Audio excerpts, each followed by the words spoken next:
খাদিজা বিনতে খুয়াইলিদ। খাদিজা বিনতে কে? ইনি রাসূল করিম সাল্লাল্লাহু আলাইহি ওয়াসাল্লামের প্রথম স্ত্রী। 2 নম্বরে ফাতেমা বিনতে মুহাম্মদ, ইনি হলো নবীজির আদরের কন্যা। 3 নম্বরে ইমরান বিনতে মারইয়াম, সূরা মারইয়াম আছে না কোরআনটা, সূরা মারইয়াম, তিনি শ্রেষ্ঠ মহিলাদের একজন। 4 নম্বরে ফেরাউনের স্ত্রী আসিয়া।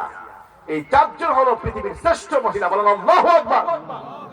এক হাদিসের মধ্যে আসছে জান্নাতে রব্বুল আলামিন রাসূলুল্লাহ সাল্লাল্লাহু আলাইহি সাল্লামের সঙ্গে আসিয়া ওনার বিবাহে দান করে দিবে। আল্লাহু আকবার বলেন।